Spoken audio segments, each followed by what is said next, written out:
It's part of the same one.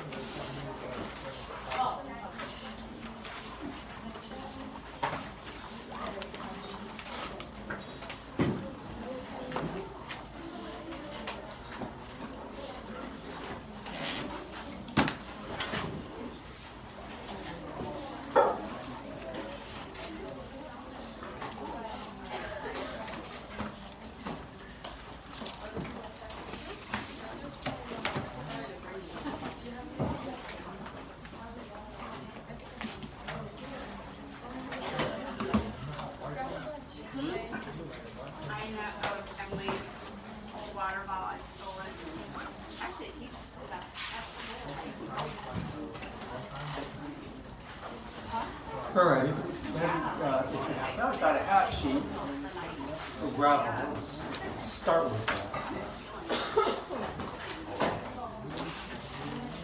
Number 1 to 4. Is it blocking your view?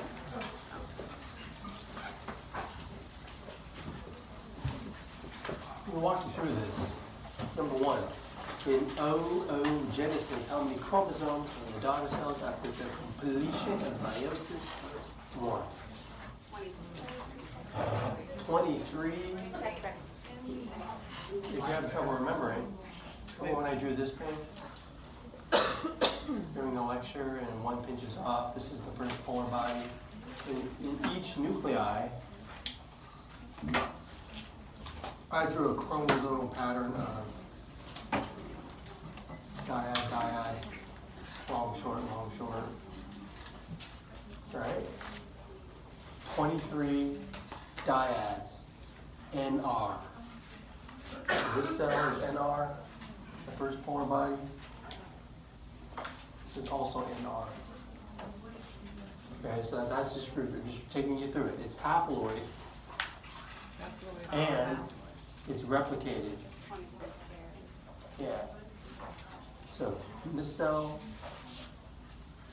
23 dyads. In this cell, 23 dyads. That's what's in each chromosome at the completion of meiosis 1. Number 2, at which stage of follicular development does a primary become a secondary? Well, it's pretty much this is when a primary becomes a secondary. You finish cytokinesis, and you enter meiosis 2. That's a secondary oocyte. Now, in terms of the follicle that it's in, what I had said in lecture was it's inside of a follicle that's either late secondary or Graafian, that, because this is still pre-ovulation. And so you want to enter meiosis 2, but you don't want to finish until sperm are there. So then you have to ovulate, and then you have to wait for sperm to arrive. So this would occur late secondary follicle, baby Graafian. Oh, can you tell me this one? The second part of question 2, the ovulated oocyte goes where? Are you thinking uterine tube? Yes.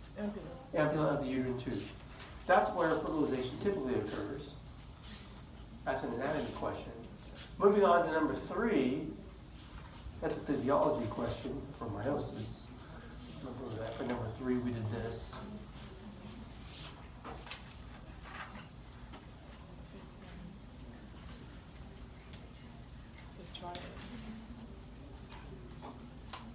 If you line them up that way,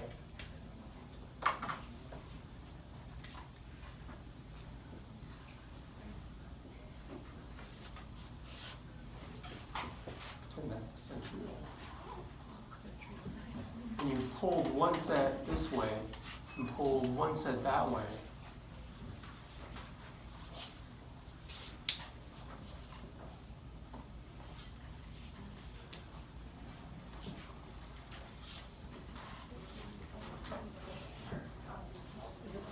when you pull them apart, does this look like anaphase 1 or anaphase 2? 1. Okay, so let's get that straight. And what's the term? Does anyone remember? Except tetrad. There's another term I'm looking for. Sister chromosome. Homologous chromosomes. That's why I'm using the colors. Purple is a set maybe from dad, green's a set from mom. And it's very important to understand that you separate homologous chromosomes.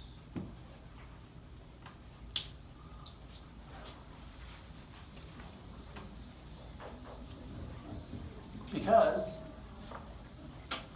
when you got in one cell both sets together, when you got mom set and dad set in the cell, is that haploid or diploid? Say that again? This cell, when both sets are together in one cell, is it haploid or diploid? Diploid. It's diploid. It happens to be diploid replicated, but it's diploid. Okay, you got set from mom, set from dad. But now we're pulling the homologs apart. Okay, so now you would get, like, for example, in anaphase 2. Well, let me draw the cell smaller since I got to draw it too.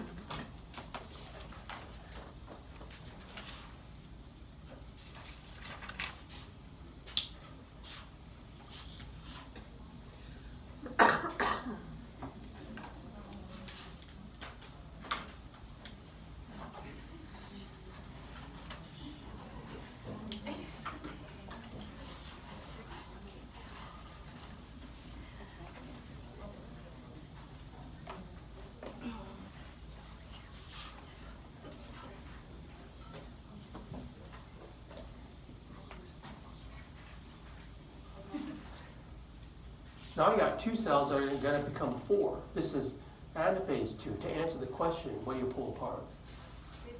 Sister chromatids. Now here's the thing I wanted to say. When you have the homologous chromosomes together, one's from mom, one's from dad, one's from mom, one's from dad, then you separated, are these cells haploid or diploid? Haploid, but they're replicated. That's NR. That's NR. Okay, that's why this, you don't see this anywhere else in cell division except meiosis. When you have the homologs, when you have both sets, it's diploid. But when you separate them, you become haploid. But because it's replicated still, that's why we need the second round of meiosis. Okay, all right. I'm going to move on to number 4. When does meiosis 2 complete? Well, Professor? yeah. I have a question. I'm sorry, go ahead. For number 2, where it says like which stage of the follicular development is the primary oocyte like happening, would it be you have follicular and then ovulation and then what's the one with the L? Yeah, luteal phase, right? There's 3 steps, or is there only 2? In the ovarian cycle, there's the follicular phase, there's the ovulation, Yeah. and the luteal phase. Oh, That's so it's 3 phases. of the ovarian cycle. Yeah. Yes, you could say that. So it would occur in the ovulation phase, right? This question here. Yeah. Oh, okay. The primary oocyte and the secondary oocyte, it occurs during the follicular phase when you complete meiosis 1. I'm sorry. That's when the primary oocyte becomes a secondary oocyte in the follicular phase before ovulation. I'm sorry, so the second part of it, that's in the ovulation phase? The second part of what? This is what structure is the secondary ovulation? That's an anatomy question. But like, When you ovulate, the egg bursts out, but what's supposed to catch it? no, but in like the phase though. That's ovulation. Okay, Yeah, that is ovulation. The actual jailbreak of the cell. It's not getting out of there. okay. Yeah. Day 14, yes. All right, moving on to number 4. Someone answer that. When does it complete? What has to be there? Sperm? Sperm has to be there, but would that be pre or post ovulation? I think that's pretty obvious. It'll be obviously it has to be post ovulation. If you don't ovulate, you can't ever fertilize. That's why the pill, contraception, taken daily, they're female hormones, progestins, so you're always inhibiting the FSH. So you prevent ovulation and you prevent fertilization. So you need to ovulate. All right. Okay, and the anatomical structure you fertilize in, you've already answered it. Ampulla of the uterine 2. This figure here I taught from, I didn't show this slide after it.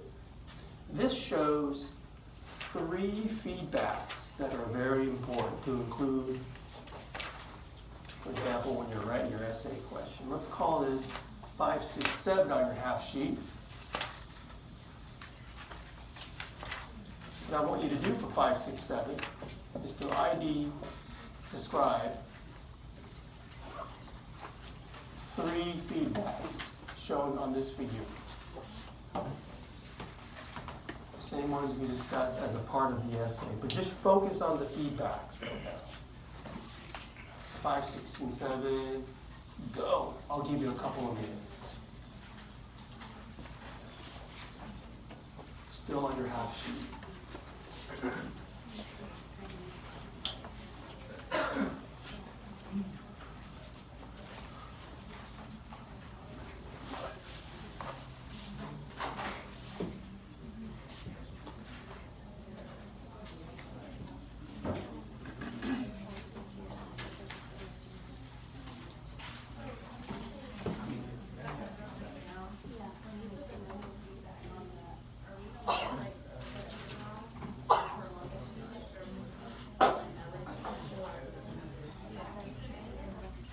What's the first thing you said? Yes. Yes. Yes.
I'm not going to answer this question, but I at least want to point you in the right direction, and I'll be interested to see what you write about.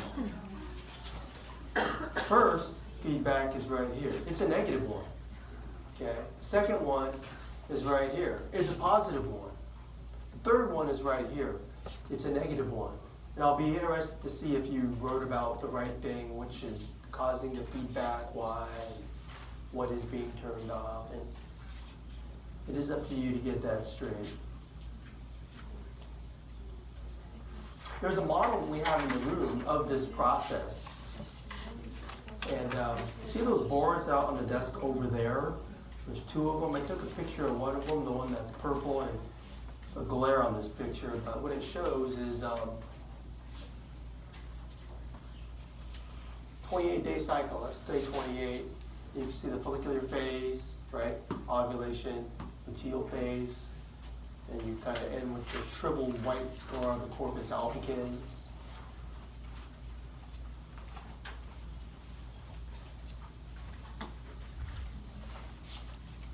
It's showing you the female repro structures, and by the days, you can tell what's going on, even though I have it labeled. 28 to 5, what's going on in the uterus there? menses. That's supposed to be the endometrium sloughing off. This will start the follicular phase when you get to day 5 to 13. I called it 6 to 13, but that would be the proliferative phase in the uterus. And they show the follicles developing in the ovary. This is pre-ovulation. So you see a big vesicular follicle ready to ovulate on day 14. They call it day 13 to 15. That's fine. The ovulation is illustrated right there. If you were going to fertilize, it would be on one of those days. Implantation would occur a week later, but they happen to put that in the same picture right there. But really it happens about a week later, post-fertilization. Here's the luteal phase. They say day 21. Really it's the second couple of weeks. And they show the corpus luteum in there, and that's the secretory phase, or you're ready for pregnancy. Okay, so anyways, it's just a board to help you review the process, the menstrual cycle with the ovarian cycle. I think we did enough with the half sheets. I'm not going to have you answer these, but you always note to yourself, go back and review those. I think we struggled enough with half sheet questions for today. You know, that finished that batch of slides. Today I wanted to present the male reproductive physiology. The main topic is, yeah, I have a question. go ahead. So, like like say when the like female's going into puberty, Yeah. when does menstruation occur exactly? Because I know it's within like the first 1 to 6 days, but like I feel like, do they go through like the process first, and then the second time around they go through it? They will start menstruating, or like? Are you talking about for the very first cycle? Yeah. Well, for the very first time, you'd assume they'd have their first ovulation, and then they didn't get pregnant, and they had menses. Yeah. Okay, so they don't go through menstruation at first, like they're like pre-puberty. Oh yeah. Well, for the first time, yeah, if it's your first one, you don't start at day 28. Yeah, you're right. It's only for the first one. Okay. Yeah. All right. Okay, there's a lot of sperm words in this lecture. It's kind of hard to keep all the words straight in your head. So if people are talking around you, that kind of makes it more confusing. For this lecture in particular, if you can keep the private chatter to a minimum, it'll help you keep all the words straight in your head. You can make flashcards of them later. But this is the main physiology topic for male repro physiology.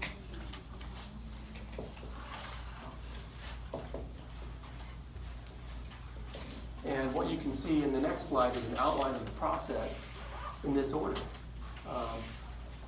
You have the spermatogonium, which are the cells that become sperm. And the process of becoming sperm is mitosis, meiosis, and spermiogenesis. Mitosis. Meiosis. Spermiogenesis.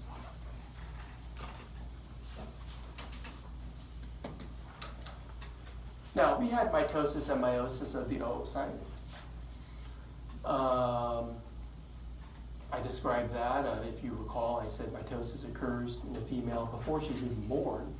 But then the mitosis is arrested when you have the follicles form. And then we definitely talked about meiosis. There's no equivalent of spermiogenesis in females because the ovulated oocyte is ovulated to the oviduct and just waits there. You need spermiogenesis for the males because the sperm have to travel a long distance. So they have to undergo morphological changes to become sperm ready. Okay, so I'll teach you that process. This occurs, these processes occur, the seminiferous tubule. You just look at one cut tubule with the lumen being in the middle where sperm will break off the wall and swim away. The wall itself is a simple columnar epithelial tissue. I'll just draw some of the cells there. They named these cells sustentacular cells. It's the name of the cells that line the tubular wall of the seminiferous tubule.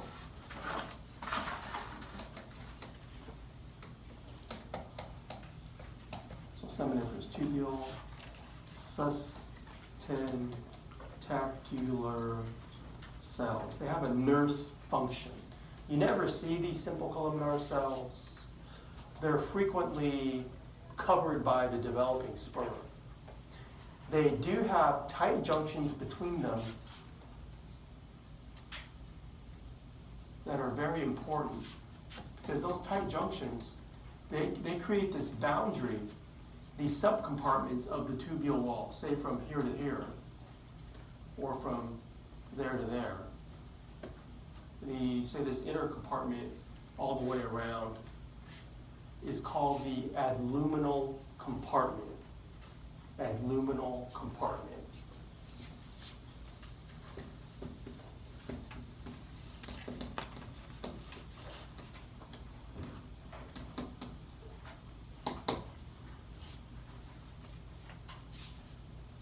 The outer part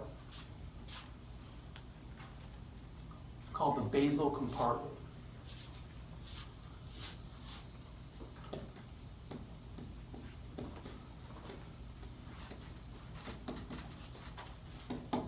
The basal compartment is where you have this first process, mitosis, of the cells called spermatogonium. Now on this figure, it's up here. Spermatogonium. That's the name of the cell that will become sperm. Their job is mitosis, cell division.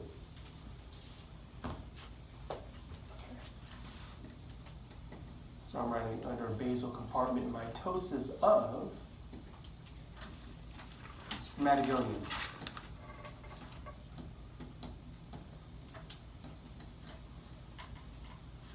So in a spermatogonium, it's just a regular round cell, and when it divides into two daughter cells, it's just mitosis, so it's regular cell division. Diploid cell gives rise to two diploid cells. You call half of them type A and half of them type B, with each division, one cell becoming two. Because the job of the cell is mitosis. As long as the cells are dividing, you'll always have more sperm. Okay? So what happens is the A cells, I'll just put an A cell here. The A cell will remain in the basal compartment, and they'll just continue meiosis. So A cells remain in basal compartment.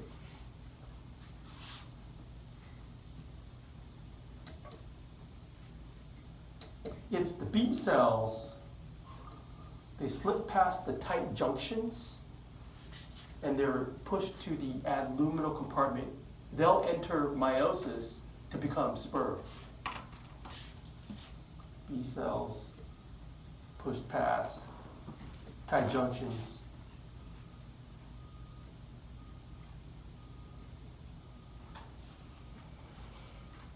Enter meiosis. That's what I'm writing there. It's the B's that slip past tight junctions. They'll undergo the process of becoming sperm. The next step is meiosis and spermatogenesis. But the mitosis thing is important. As long as you have these cells remaining in the basal compartment, they continue mitosis. The man will always have sperm. The man will always be fertile. Okay? Women have menopause.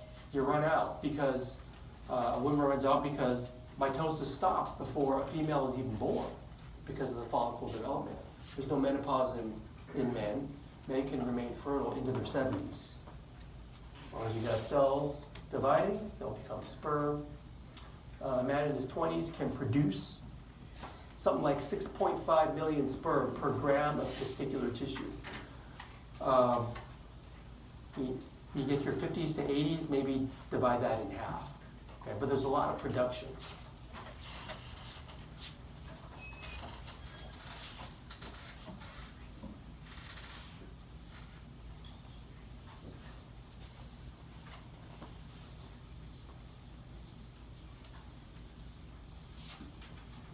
Okay, so it's the B's that move on.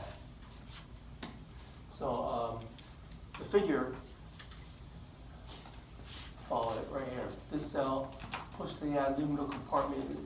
Now call it, it's entering meiosis. Now call it a primary spermatocyte, 2NR. Let me draw it this way.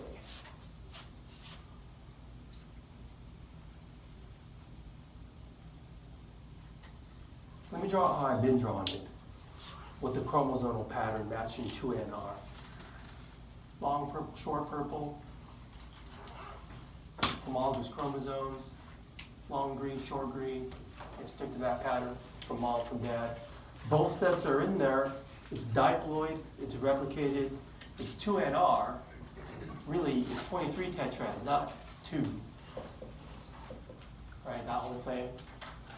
But now, in the testes, we call this primary spermatocyte.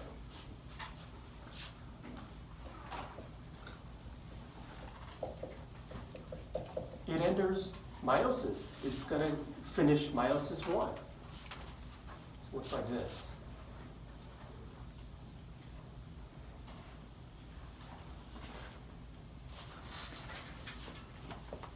When cell becomes 2, you split the homologous chromosomes. So now you have half a set in each cell.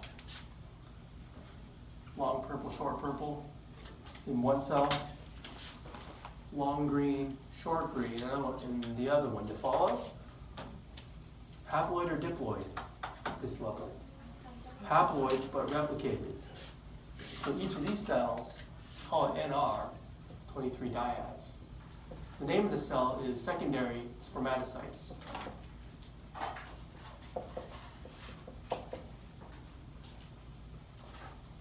Okay, let's go to round 2.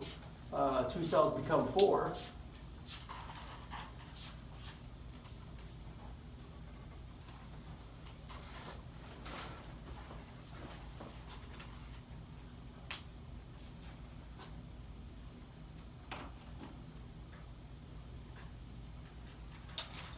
Notice how I'm drawing them connected?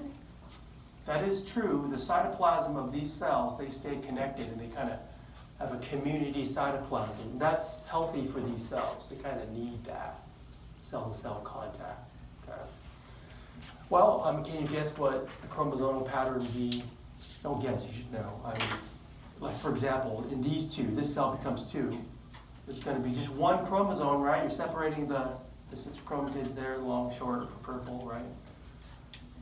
And in this one, you separate out those dyads, one long green, one short green, long green, short green. Okay, that's kind of what we had talked about in meiosis. And these are called spermatids. You've got 4 of them. Spermatids.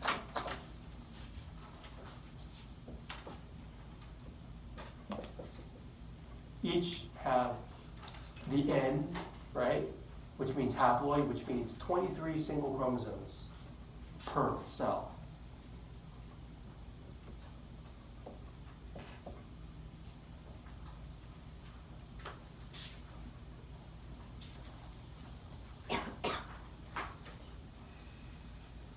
Well, you're not done yet. That's meiosis. Meiosis 1, meiosis 2, correct? So let's check the box here. What did we do? We talked about mitosis, check. Okay, that's where you get the spermatogonium, type A, type B cells. It's the B cells, we just designate that undergo meiosis. And then the name of this cell, primary spermatocyte, becomes 2 secondary spermatocytes, becomes 4 spermatids. So keep the cells' names correct in your head, you'll be all right. Now this cell has to make morphological changes to become swim ready. And that process is called spermiogenesis. That's the third thing. Okay. This whole process from top to bottom, about 70 days. Okay. So to put it in perspective, this last process, spermiogenesis, the last 24 days of that 70 days. So 70 days, last 24. So let's move on. Here's a picture of a seminiferous tubule. I mean, you could study the histology and try to identify those cells. Well, I don't want to have to do that, which means you don't have to do that.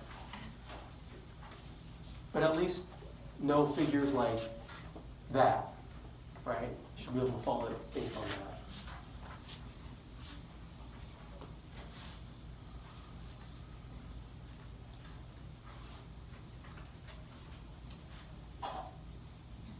Here's spermiogenesis, the process of becoming swim ready. No more cell division, just cells are changing shape.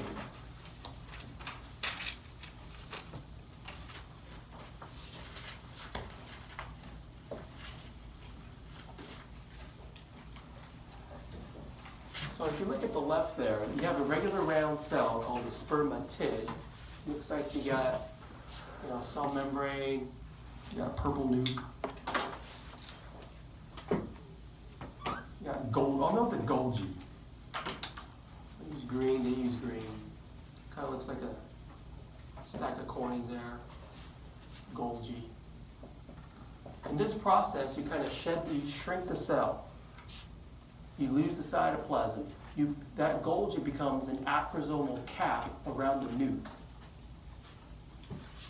So at the end of 24 days, what you got a shrunken nuke. It's got the DNA in there. It's like a missile. You have a double membrane Golgi that becomes acrosomal cap. So the acrosomal cap, AC, acrosomal cap, it becomes this. It was derived from the Golgi. It contains all these little vesicles that contain lytic enzymes within this little helmet. And you want to you don't want to spill those enzymes until you get close to the egg in the oviduct so you can dissolve a hole through to the oocyte membrane. Okay, I'll talk about that reaction later. So around that, put the cell membrane.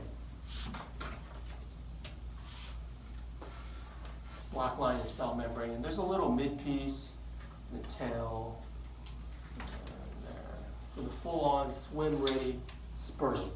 Head, mid-piece, tail. Here's a more accurate artist rendition, engineering, looks like a blueprint.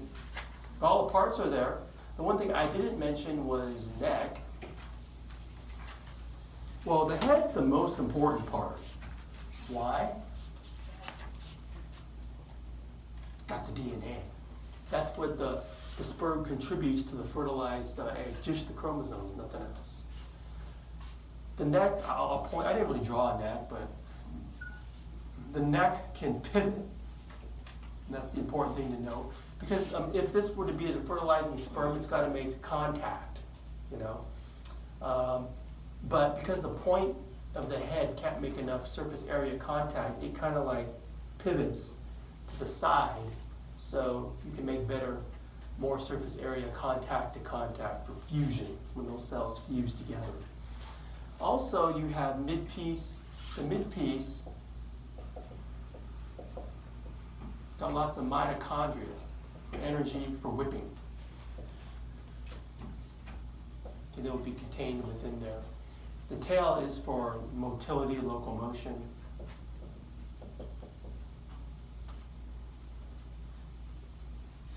Those are the basic parts of the cell. I have some pictures here from histology. You've got to go to 17,000x to see this close, but what you see are the mitochondria contained within the midpiece here. MI is mitochondria. If you look at the sperm head, look at the layers around it. What do you think AC stands for? Acrosomal cap. We color it green. PM is plasma membrane. So, yeah, it's a good looking picture. You can see a cross section of the tail there. You don't need to understand that structure, but know that, it's for locomotion, for whipping. So go back to this picture. I didn't say this, but all the yellow represents the cytoplasm of the sustentacular cell. They do show you the nucleus. Think of the cytoplasm as kind of enveloping or immersing the developing sperm. So, one thing I didn't mention about those tight junctions.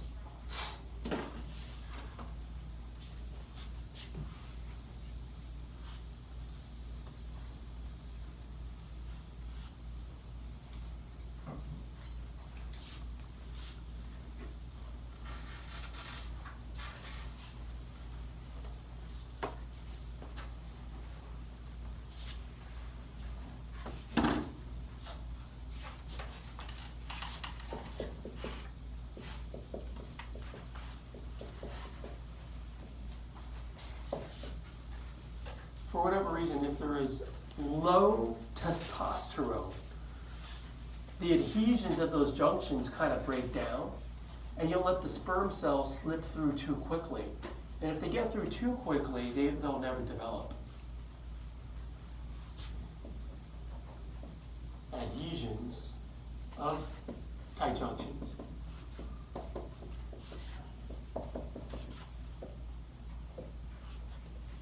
Break down. Sperm cells, like the little spermatocytes I was talking about, slip through too quickly and never develop.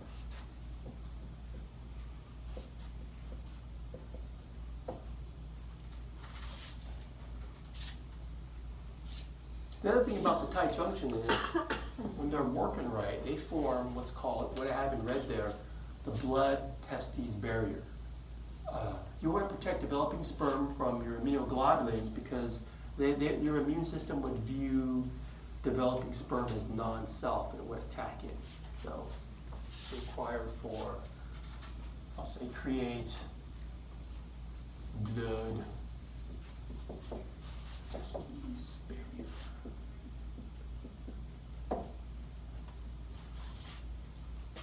Another thing that's shown on this picture, when you finish spermiogenesis, looks like you got the spermatocytes, head stuck in the sand.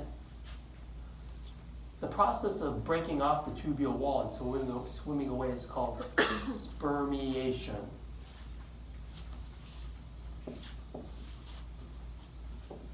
Spermiation. Spermatocytes, also called spermatozoa. We just been calling it sperm. But on an exam, I might use spermatozoa or spermatocytes. But anyways, when they break off, when they're all done, ready to break off, spermiation is spermatocytes breaking free from tubule wall.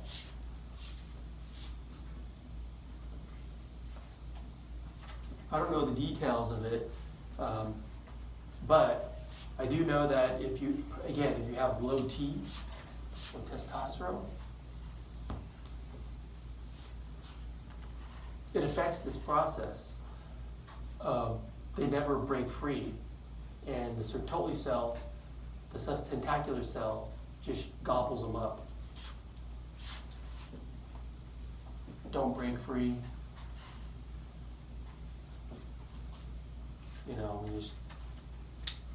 They just stay there and they die. Okay, so testosterone is important. Before we do that, I have some models showing the mitosis process. In model number 5, I'll just tell you that's anaphase 1. This model's right over there. When you study it, try to notice that what you're separating are the homologous chromosomes, which are doublets. Each of these is a double. They put a little black line in there to show you that it's a doublet. So number 5 is anaphase 1. What's 6? Anaphase 2. If you look closely, 2 cells become 4. These are singles. You've separated the dyads. Okay. Each of these are spermatozoa haploid in each cell. 23 single chromosomes in each of these cells.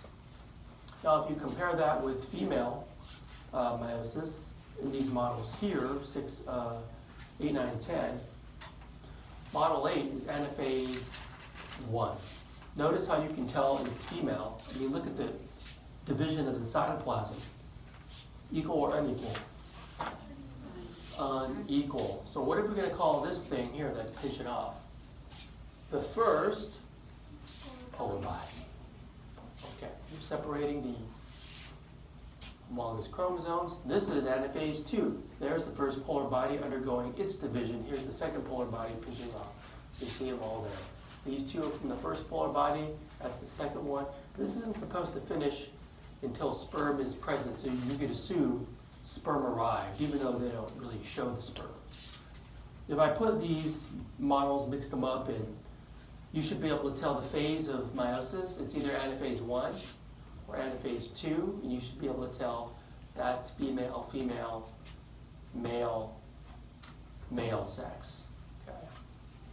The other thing is the hormones that drive this. And when I taught this in females, it was a lot more complicated because I had to go through the whole cycle. And I had to talk about the uterine cycle too.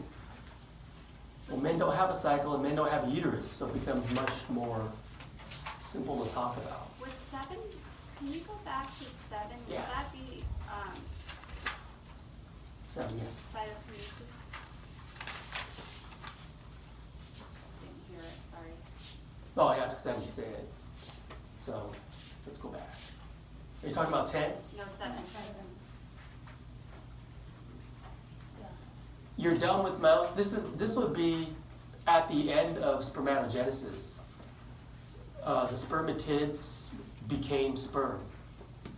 Yeah. So let's remember, what I taught today, spermatogenesis, 3 steps. Mitosis, what was the next one? Meiosis, what's the third one? Spermiogenesis. So 7 will represent at the end of spermiogenesis. Okay? Thank you. And hormonal control of spermatogenesis. So it's just basically negative feedback. Let's talk about what the hormones do.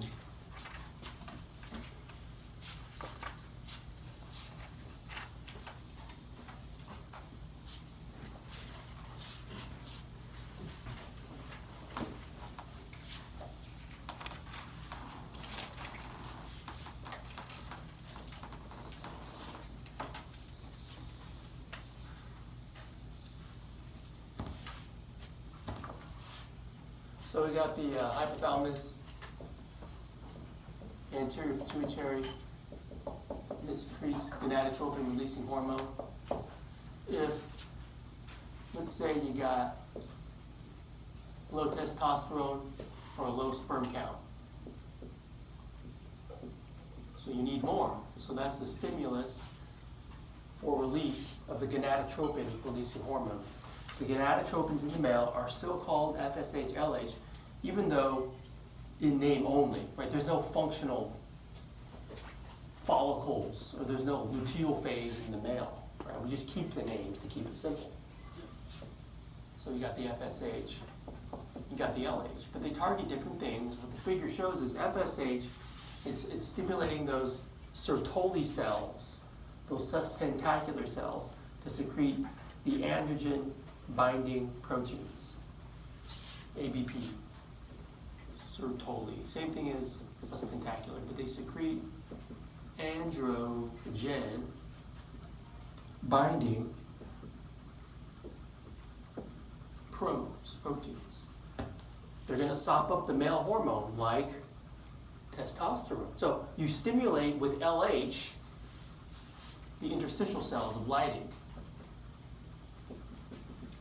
Interstitial cells. They'll secrete the testosterone, and those androgen binding proteins will bind it to kind of keep some of it in the area. Some of it will enter the bloodstream and, circulate. But the testosterone that's kept in the seminiferous tubule, testosterone, it basically helps the spermatogenesis process.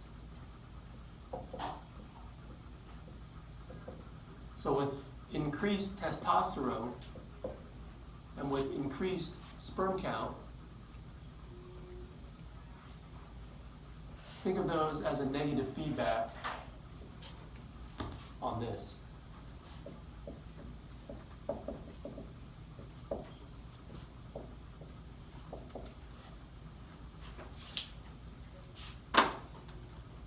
That's it.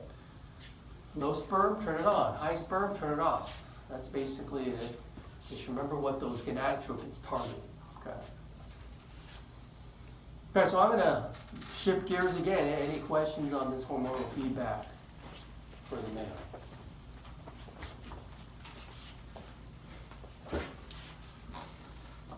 All right, the human sexual response. We'll talk about the A and P of it.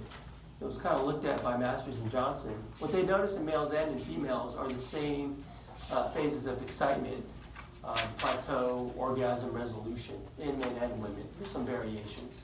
For men, the physiology of erection I have on this slide, so I'm just going to talk over these slides. I don't really have any board notes, so just write a note to yourself. What you got to know is all on the slide.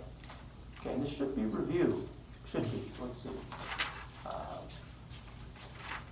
Parasympathetic control of arterioles. It's vasodilation. And what I had said was, what causes the vasodilation is NO, nitric oxide, cyclic GMP is the second messenger. When that happens, you get vasodilation, that's an erection. Okay. There's also scrotal swelling. Let's see here. But that's why you have the little blue pill. I remember in 1998, my first year of grad school at UCLA, Dr. Louis Ignaro from UCLA, he won the Nobel Prize that year. There was a lot of excitement because of the little blue pill. Well, anyways, here's a slide from one of his experiments in the 80s.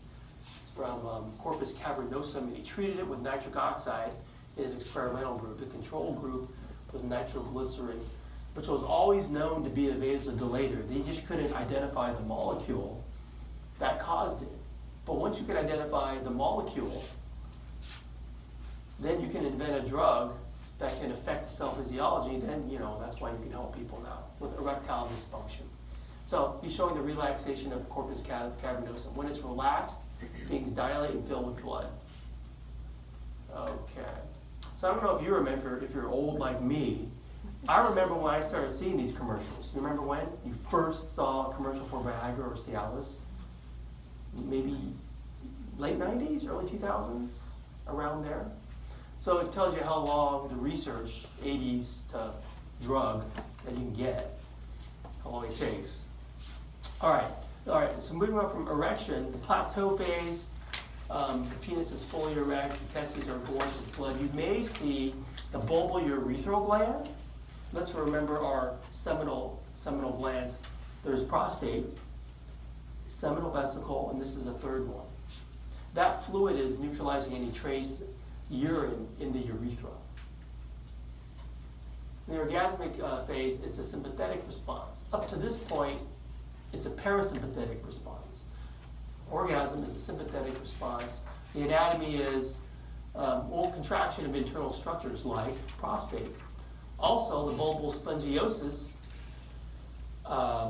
provides the expulsive force for ejaculation. About 3 to 5 strong contractions followed by some weaker ones, about a second apart. That's when you expel the semen. For males, orgasm is necessary for fertilization because the ejaculate has the sperm. For resolution, the main thing for the male is that all the cardio stuff returns to normal, the engorged tissues shrink back to normal, muscles relax, and there's a period of refractory. A refractory period in physiology is a period of insensitivity where restimulation is difficult or impossible, but this time is shorter in younger men. Now in females, you go through the same 4 phases of excitement. For excitement, there's increased vaginal lubrication. One of the anatomy things I mentioned that you should recall is the vestibular bulb. When that becomes engorged with blood, it compresses the greater vestibular gland. That helps contribute to some of this lubrication there. Also, the fornix, look how enlarged it becomes, and the cervix gets out of the way. In plateau phase, the clitoris is retracted, and you'll see maximal changes in the uterus, breasts, and the labia. Orgasm is 3 to 4, up to 12 contractions in the orgasmic platform. As you can see from Masters and Johnson's data, they've categorized 3 different time courses. Some are just a large peak with a resolution. Some are maybe a couple of peaks. Some are many small peaks followed by resolution. Here you see the seminal pool in the expanded fornix. In females, the orgasms may be repeated, like I just said, they follow different patterns. The orgasm in female is not necessary for fertilization. For the female, what is necessary for fertilization? Hint, day 14. Ovulation. but that has nothing to do with the female sex response.